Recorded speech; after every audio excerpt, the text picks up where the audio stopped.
Hey guys, still time to donate to the IMPMD and advocate for premenstrual disorders. Did you know that when you have PMDD during your luteal phase, which is usually during or after you ovulate, you sometimes can go into a depressive state or change how you are. You feel like a totally different person, like Roger. And the condition affects everybody capable of menstruation, including women and people assigned female at birth. Before sertraline, I myself only felt normal 1 week out of the month. Donate today. And remember, if you're struggling with a mental illness or think you might have one, try to get help or talk to someone. Please, you are loved, you are wanted, and you got this. Now on with the video. Ah, crap. Can I help you? I had an appointment with the horse whisperer. Thank God I'm just his secretary. I'm an associate. So many personas hiding amongst us, like imposters. Also, sorry if this video sounds weird, I'm trying something new out with my mic. Hi, I'm Kitty Monk, and I'm here to talk to you about American Dad. Or more specifically, Roger Smith, again, and the topic of his personas, again. No, I think it's a known fact that Roger has got a lot of personas, probably over 200 at this point. He's even dressed up as the Smiths more than once. Then came the episode Stanny Tendergrass, which revealed that despite his paper-thin disguises, there are still one or two the family can't see through. Why didn't my dad recognize you? Oh, everyone in the family has one persona they can't see through. Naturally, many fans have taken this to mean that Roger himself has various personas scattered throughout the town, and we the viewers are under that curse. And... Oh no, please, go on. I really appreciate you doing another American Dad video and not inviting me to talk about it. Very neighborly of you. Well, I hate to rain on your parade, but I think I'm gonna take part in this one. Whether you like it or not, think of me as your homunculus. Fine, Dan, be the Rogu to my belly. I know you like American Dad, and that's fine. Everybody presenting the Dan the Man Show. Hey everyone, I'm Dan. You may remember me from such videos as The Insanity of American Dad's Golden Turd Saga and American Dad's Most Tragic Character. Today, I'm helping my good friend Kitty Monk in discussing characters that we believe to actually be Roger in disguise. Thank you, Dan. Well, Designed by Dan has been making thumbnails for me, and I'm currently doing a collab with the Dan the Man. I must know a lot of Dans. And with that, I guess we can jump right in. Here are the top 10 American Dad characters who might be Roger personas. Dan, do you want to take a crack at it first? Sure, I guess we can dive on in.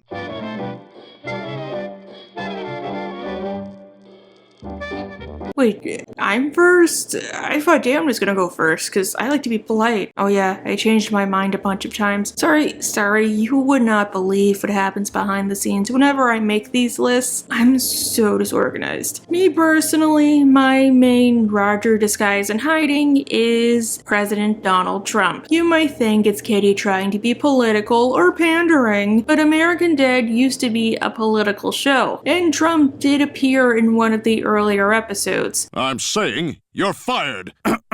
Oh, for God's sake, somebody pay Mr. Trump! A lot of times, I say that Trump guy from Family Guy is a horrible episode regardless of what part of the political spectrum you fall under. If only because it's super lazy and goes with the most obvious joke. Like, they couldn't even say anything new, and they lecture the audience rather than do stuff with this concept, because clearly we can't just Google all of this information for ourselves. To me, this would be a much better American Dad plotline, because I could see them doing this. What if Roger is Trump? Trust me on this. It explains a lot. Roger has pretended to be politicians before, and usually he's pretty bad at it. During Moon over Isla Island, he pretended to be the Generalissimo for Stan, and changed so much stuff with his ridiculous rules that he ended up getting deposed. Those men are here to kill the Generalissimo! Stop them! The Generalissimo dies tonight. I have painted my children for the last time. Or what about Bert Jarvis? Meanwhile, it could explain a lot of controversies about Trump. Why was Trump never at the White House? Same reason Rosalind is always away getting experimental treatments. Why does Trump have these controversial views? Roger just said whatever came to mind. He never seriously expected to be elected. Why so many scandals? Need I say more? Imagine how funny a whole episode would be if Stan realizes that the president is Roger, and he starts to act all buddy-buddy like he did during The Return of the Bling. The reason it's an honorable mention is because Trump only appeared for 3 seconds in total. And honestly, I just wanted to clear up a point I've made before. Dan, do you have any candidates? Tuttle is absolutely Roger. No, I have no proof to back this claim up, nor do I have any circumstantial feelings in regards to anything that might tip me off to this. Just call it a hunch. That makes sense. Okay, now we're gonna continue on. I am hopeful this next entry will totally be one that Dan wrote.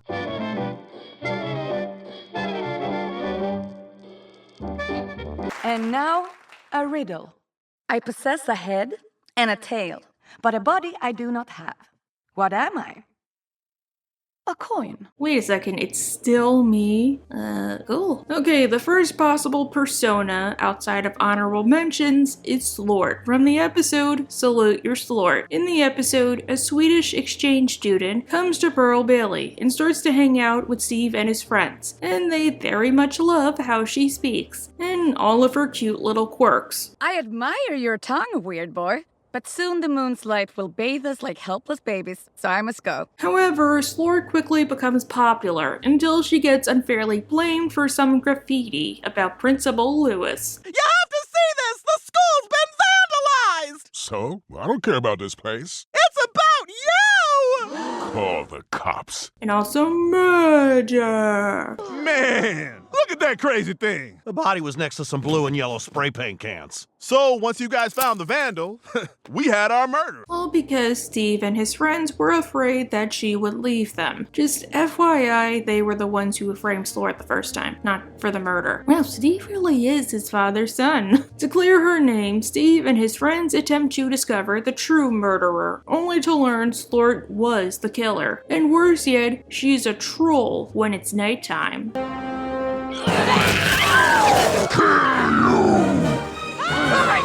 Makes sense, per Billy. Slort's not a babe, she's a troll! And her name is even Troll backwards! Well, trolls. Close enough. Me personally, I have a few reasons why Slort might be a persona in hiding, despite her weirdo secret, like the fact that Roger has done Baltic personas before, what with Dimitri and the wrestler. Slort would be a walk in the park, or the fact that Roger has super speed. He could have quickly changed into his troll costume and made it seem like Slort was transforming. As for the troll naming convention, this is Roger. Maybe he's being clever, or he did not realize Slort is trolls backwards. He just thought it was some weird Swedish word. However, the biggest tell lies in her almond-shaped eyes. During Stanny Tendergrass, Steve learned that the main Roger persona he could not see through was Alicia Wilkner. You were Alicia Wilkner? And when we got a POV of Alicia, we saw the only evidence of her being Roger was sharing Roger's eyes, something Slort also sorta had. My last point, it's more of a horse sense. Cat sense? American Dad is known for their twists, and they kept a lot of details about Slort's secret until the last minute. When I watched this episode for the first time, I thought the twist was gonna be that Roger was Slort, and he dressed up as her to spend time with Steve and his friends. Maybe it's like the anorexia episode, where we're just seeing everything from everybody else's perspective. Besides, Slort stops hanging out with Steve and his friends because of a hand wave. My visa's only for 1 year, so I really just want to focus on hanging out with hot guys and hella cool girls while I'm here. I'd probably do the same thing. Which could easily have been Roger's whole convoluted plan. Join the popular kids, pretend to be a teenage girl, be cute, befriend Steve, get framed for murder a bunch of people, loot a house, and then reveal I'm a troll and I'm gonna go hang out with the popular kids. However, really the eye thing is the only real evidence I have, so Slort will rest comfortably as number 10.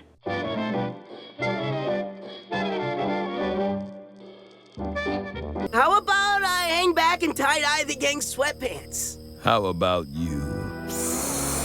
Get me my money! Fun fact, the nitrous oxide mafia is a real thing. I know, right? During Shakedown Steve, Jeff and Steve start to hang out together because Steve wants a big brother, and they bond by going to fish concerts and selling grilled cheese sandwiches. Or at least they go to the parking lots. I was little, I saw a man stabbing his family at a rest stop, and I pretended not to notice.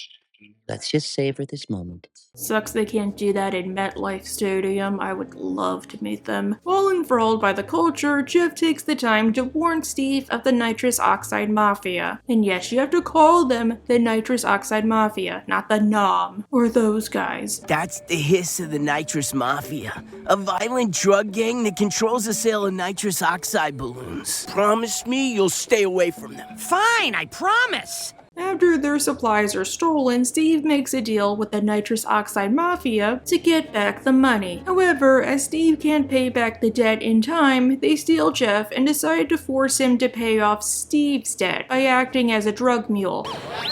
Oh man, if I get caught with all this nitrous, I'm so screwed! Now, why would the leader be Roger? Well, this disguise would be super easy compared to most others. Just have him wear a big black hood, which was something he wore and easily disguised himself as when he was buying beer for kids. Besides, Roger has many criminal personas. Ricky Spanish, Kevin Ramage, Blake, Martin Sugar, Johnny Lasagna, Dimitri Garabedian. I can go on and on. And nitrous oxide seems like a way easier substance to traffic than, say, meth or heroin. And a pretty ridiculous one at that. However, the reason it's so low is because of the episode's subplot. The Smiths went to an escape room where the catch was they did not have a time limit, and rather than actually solve the puzzle, they used the space as a hangout for so long that the store lost business and had to shut down. Don't bite on this, gang. It's classic insano trickery. You do realize there is no Dr. Insano, right? At best, I feel like Roger could have used his super speed to leave the room whenever the lady came inside to tell them, guys, you gotta solve it, and then ran right back. Or maybe he found a way out and didn't want to tell anybody. That way they could keep doing their thing. Or maybe, heck, he typically is that guy, but he got held up playing the escape room and handed the job off to Rogu. Really, it's anybody's guess. Okay, now I'm certain that Dan is gonna do the next entry. I am most certain. Sorry, I'm a blabbermouth.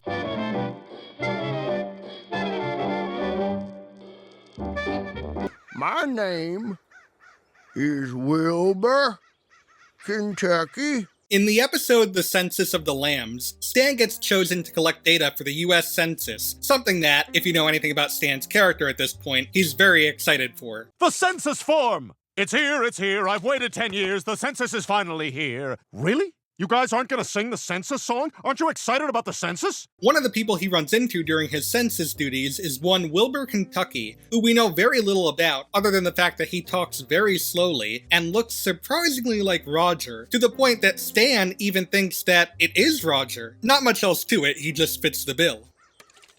Roger? It's worth noting that in the episode, Roger does appear as another persona, who joins the census workers per his doctor's recommendation to get over his crippling social anxiety, so there's definitely merit to him not being Wilbur. However, Roger has many alien powers, including super speed, so it's not completely out of the question for Wilbur to be Roger.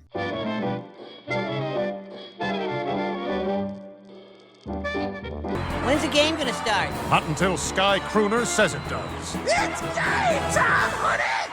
Now they win! When the Bazooka Sharks were introduced to the show, alongside their introduction came the character of Sky Kuner, the team's flying herald. He's somebody that every Langley Falls resident looks up to, both figuratively and literally. It just wouldn't be a Bazooka Sharks game without Sky Kuner, whose very presence steals the attention away from everyone else just to focus on him. Almost sounds like he's someone who craves to be the center of attention. Sound familiar? I truly believe that there is a massive possibility that our favorite alien resident of Langley Falls Falls is actually this beloved sports mascot. I don't have a lot of hard evidence to back this sort of stance up, but there's a lot of coincidences when comparing the two side by side. We already hinted at the man's desire to be seen as higher than everyone else, but if you dig a little deeper, there's a bit more to it. For one, the name Sky Kuner. Okay, you cannot tell me that that is a name that doesn't sound exactly like a name Roger would come up with for a character whose main gimmick is flying through the air while singing. Like, come on. And if that wasn't enough to convince you, take a closer look at Sky, specifically his hair. Now, I'm not saying it's an exact match, but doesn't his red hair look eerily similar to Roger's red wig when he and Francine were trying out for a dance competition? He even says how hard it is to find a good-looking red wig. I'm getting it, and I'm dealing with some serious wig problems.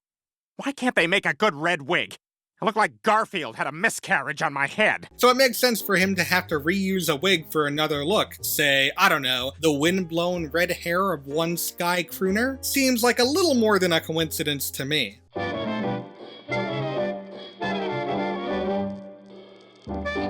これってオンライン上の話？それともマジのやつかよ。 bamboo. Roger, by definition, is someone who will try his hardest to try as little as possible to get what he wants, when he wants, and how he wants it. It doesn't always work out, but when it does, it goes off to a T. And more often than not, it will involve roping one or more people under false pretenses in order to get his desired outcome with as little effort as possible, especially if it means tricking one of the family members. In the episode Roger Passes the Bar, Steve and his friends are alerted to Charlotte, a new neighbor and registered sex offender. I mostly just stay home and watch the Spice Channel and Cartoon Network. So if you guys ever want to come... No, Charlotte. Bad Charlotte. In an ill-fated attempt to, I don't know what's worse. The fact that I was trying to think of a clever joke to allude to what they were trying to do, or the fact that I thought of something. No, never mind, I lost it. They try to help out around Charlotte's house in order to reimburse them in the worst way possible, including landscaping the backyard and adding an addition to the house. But when they finally come around to receive their reward, the ultimate betrayal falls upon them, as it turns out that Charlotte is actually a real estate agent, and was using the sex offender cover story to trick the boys into free labor so she could flip the house. We thought you were going to turn us into men. Now you know how to install drywall, wire an addition, and you've established lasting relationships with the county permit board. Take care. Similarly, Roger has been seen going above and beyond to get what he wants with the least possible effort and dragging everyone along with him. I already mentioned the dance contest episode, but that whole fiasco was just so that he could get a better red wig, and it mostly all worked out for him, despite how traumatic it was for Francine. Hell, I don't even remember her name. But one thing I do remember is her hair. I told you that no one makes a decent red wig these days. Another example, he basically forces Haley, Jeff, and Steve to fly on his flight with the threat of violence to Jeff just so they can laugh at his, quote, witty banter as a stewardess. Poor little kid sitting there all, where's my apple juice? Exit row gets it. Now, with all that said, does it sound so out of the question for Roger to want to use Steve's general horniness to his own advantage to make a little extra scratch? I mean, he's even tricked Steve in the past with the spin the bottle game, so it's not stuck in her web. That was it. It was stuck in her web. That's what I was gonna say earlier. That was killing me. Oh my god. You know what? Actually, hearing it out loud, it sounded better in my head. I'm sorry.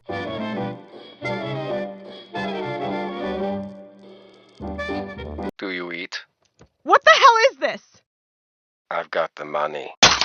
Klaus, so that was chilling. Apparently this is a major fan theory, so in a video about fan theories, it only makes sense to include it. One of Klaus's biggest relationships in the later seasons is with Haley's friend, Duda. During Shark, Duda returns from a semester abroad in Chile, the country, not the restaurant. Which, maybe it's a good thing that Duda and Haley are hanging out together, considering how she treated Haley back in Faking Bad. Near instantly, Duda falls for Klaus. What's his deal? He's kinda hot. Klaus? Yeah, he seems funny. And it turns out Klaus shares the same sentiment. He likes Duda too, but thinks he's too out of her league for some reason. Just saying, he might be a fish, but he has boys. When Duda and Klaus finally go on a date with Haley and one of the boys, Klaus's insistence to impress Duda causes him to ruin things. He plays a game he keeps losing. Why don't we go on a ride? How can I concentrate with you jabbering in my ear? You keep begging me for this munion, then flap your lips every time I take a shot! I'm sorry? And he ends up playing it for so long that he essentially loses out at his chance to get her in the bag. Yep.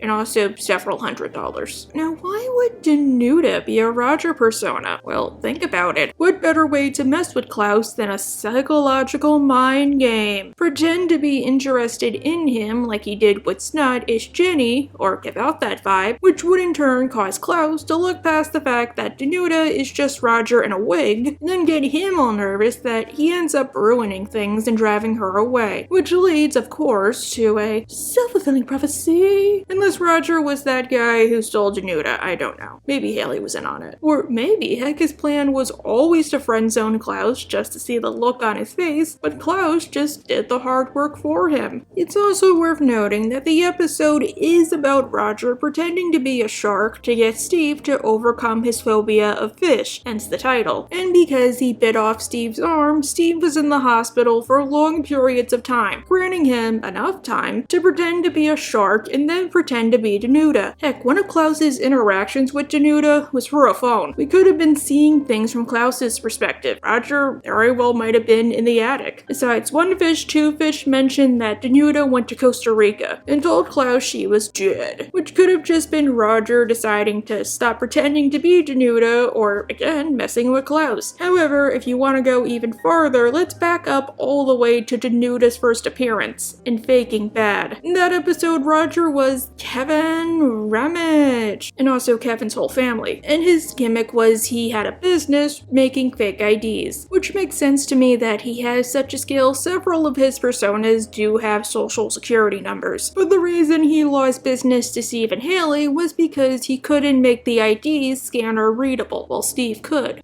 Nope. Nope. Nope. Yup. Duda, during that time, could have been him using one of his own IDs, or a way to get Haley to invest in his business and destroy Steve's. Or maybe, like the theory that Roger pretends to be already existing people from time to time, Duda could be one of Haley's friends who she stopped talking to, either because of her behavior or, hey, unfortunately, stuff just happens. And then comes Shark, Roger resurrects her to mess with Klaus. Wait, oh my god, I think this is like the longest section. I've talked too long. It's so convoluted, Dan. I'm like Heather McNamara. I need a lifeboat.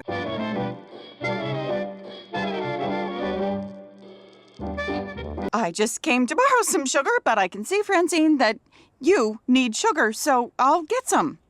Sugar. What was that about? Who knows? She's a weird chick. Okay, so this one seems like a long shot at first glance, but follow me on this one. Linda and Bob Mamari are introduced in the first season of the show as the Smiths' new neighbors. Wow, they get a lot of new neighbors, don't they? And in the early days of the show, while they didn't show up all the time, they made their presence known as strong supporting cast members. This is especially true of Linda, who was seen as a close friend and confidant to Francine, someone who she could trust, and she even was shown having a crush on Francine numerous times throughout the series. Poor Francine. She's so sweet and kind and pretty. Oh, great. I know where this is going. Can I at least watch this time? She even saves Francine's life with a kiss to fool a murderous group of housewives. And that fake lesbian kiss? What a great idea! Fake? Oh, yeah. Of course. Fake. As the show went on, we see a lot less of her and her husband, until at one point they basically all but disappear, being reduced to background characters at best. Time passes, then in the season 16 episode, Cheek to Cheek, A Stripper Story, it's casually revealed through dialogue that Linda Mamari is dead, or is she? A lot's happened since that bank parking lot. You began learning my classical stripping form, and Linda Mamari passed away. My theory is that Linda Mamari is actually just another one of Roger's used disguises that Roger eventually decided to kill, aka retire. It seems impossible for Roger to be Linda Mamari from the offset, right? I mean, we've seen both of them on screen together, or have we? Are you sure you're remembering that right? God, what happened to your eye? Yeah, what did happen to your eye? Please.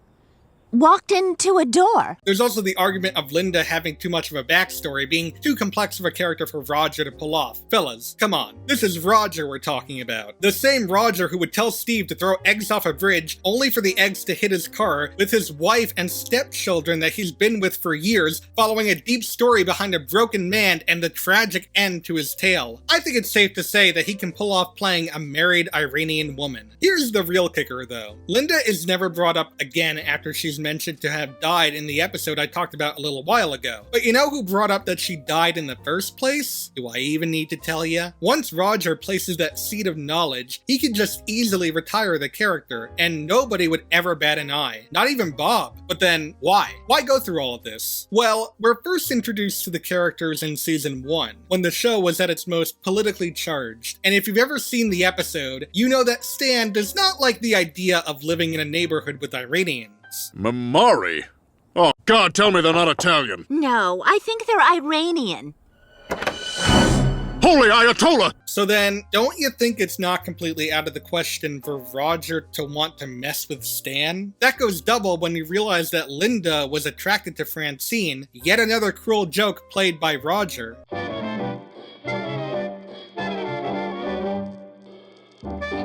Ah, that's it. I'm out of here. Snot! It didn't work!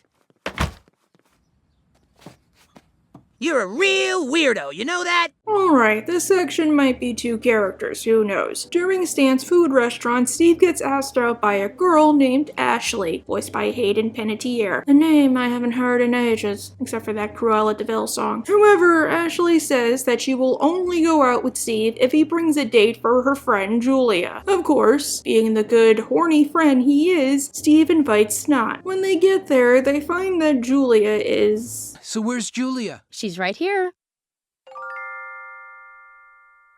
She's a doll. Yeah, she's super cute. Everybody says so. Now, to me, this could mean two things. Either Roger was Ashley, or he was Julia. Let's start with Julia, which might seem far-fetched until you really stop to think about it. While Roger's personas are almost always people or animals, in the newer seasons, he has pretended to be inanimate objects from time to time. Remember when he was a freaking kite, or another when he was a flower in a pot? I don't think it would be out of the realm of plausibility for Roger to be a sentient doll, a la Jacky or Tiffany, who just sits there and doesn't talk, except maybe to one girl in particular, which easily could have driven her crazy, poor thing. Poor thing. Maybe it's a ploy to mess with Steve, maybe it's just an average Tuesday, who knows. Okay, now let's move on to Ashley herself, which was actually the character who convinced me to make this list. She just randomly walks up to Steve for like zero reason and feeds him a juicy story he would easily absorb. I end up going all the way on the first date every time. Is that okay? With me it is. I would not tell anyone else that.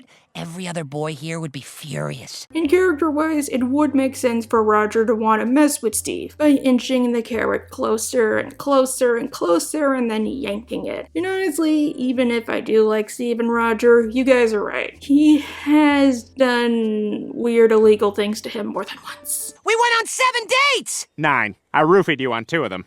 Nothing happened. Wink, wink. Besides, this is Roger. I could buy him plain old thinking Julia is sentient, the same way he was with Annabelle the blow-up doll. For all we know, maybe he really thought Julia was talking to him, or that she got violated by Snot and impregnated. Honestly, my evidence for these two is a little flimsy. Personally, if I had to pick just one, I'd probably go with Julia over Ashley, just because of the evidence presented. But it's 2 entries, and this is what gave me the idea to make the video and to invite Dan, so I feel like it constitutes a higher spot.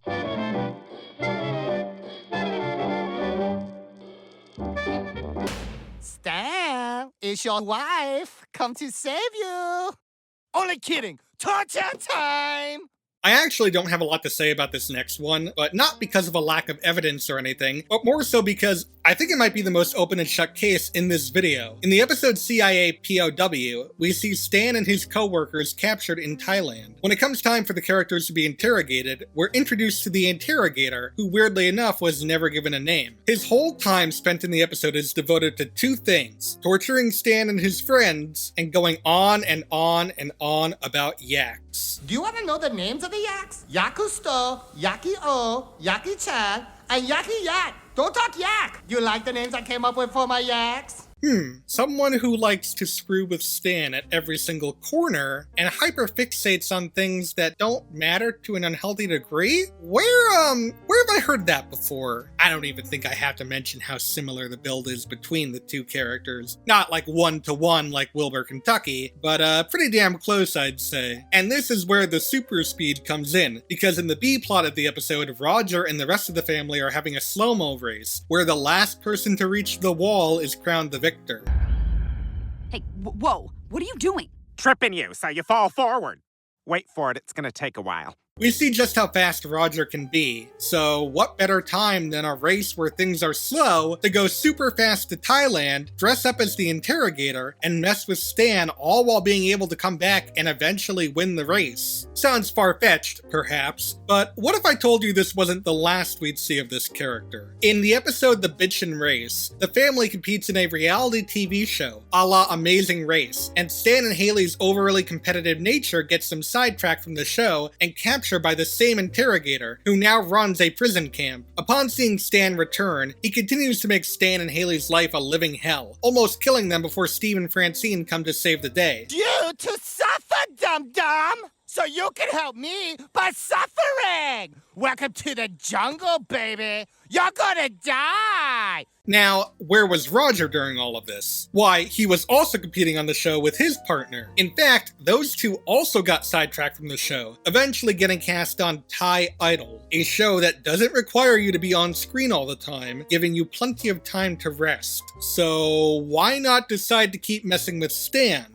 Especially now that he's in the same country as you. Did you hear that? That was the sound of the mic dropping.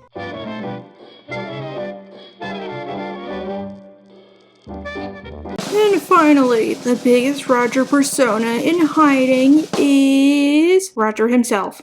Nah, I'm joking. I don't subscribe to the theory that the Roger we know is just a highly cultivated persona, because it would contradict so much stuff. I just feel like he either loses track of himself, kind of like an actor who takes method acting a little too seriously, or he's that dedicated. The biggest possible Roger persona for me is June Rosewood from A Star Is Reborn. You were Leonard and I was Gloria. Oh, great! Everyone else gets a brand new body, and I'm still grinding away in this one. Again, another fan theory, but one that actually makes sense. Stan and Francine go on a vacation to LA, which, as we know from Hell of a Boss, is the cesspool hell that everybody thinks Newark is. And they end up on the Hollywood Walk of Fame. Stan trips on some marvels, and he's noticed by a strange-looking older woman, June Rosewood. Magnificent.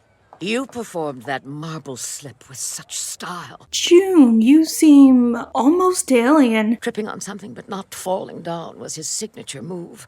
You're standing on his star right now.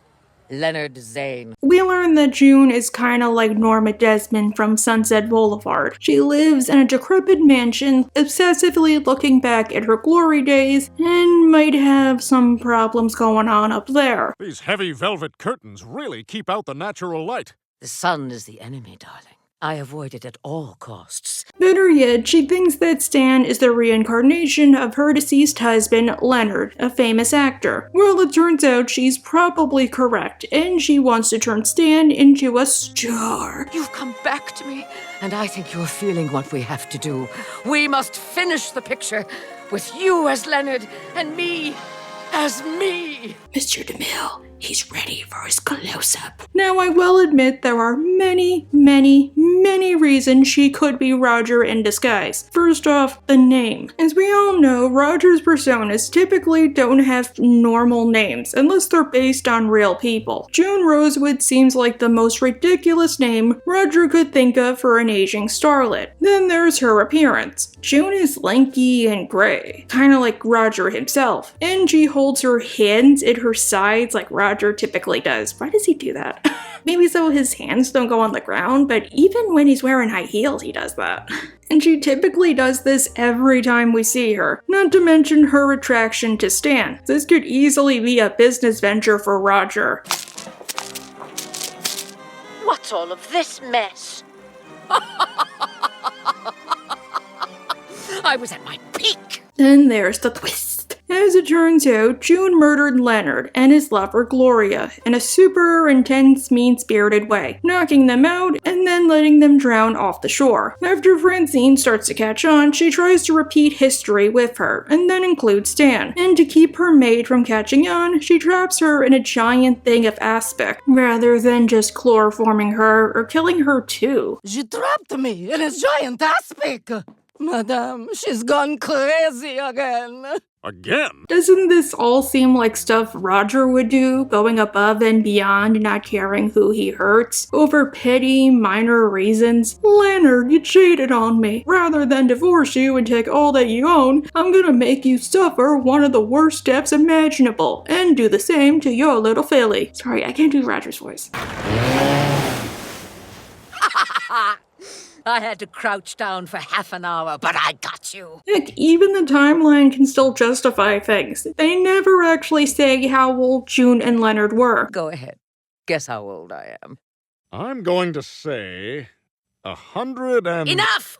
That stung a bit. Just that they were in black and white films, which could have easily been anywhere from the 20s to the 50s. But Kitty and fellow traveler, Roger and his new friend see a movie starring Leonard. Doesn't this disprove the theory entirely? Catherine, what the F did I tell you about shutting up? This is something Shady Do-Rags does. And yes, I did hear the thing you said. Well, with fellow traveler, the way things were presented, it seems super not canon, or at least unreliable to a degree. Especially because it ignored a lot of stuff about Roger's past that was already established. Like how he was the decider, or cheated on Zing, and Roger, he acted super out of character. Meanwhile, as established in Ortron Trail, Roger has been to Earth before Roswell, potentially multiple times. June Rosewood could have easily been one of those times. Then he retired her until he crash landed again, which would be easy because June was a recluse. However, this is not the end of the video. I want to do something I haven't done in a while. Closing thoughts.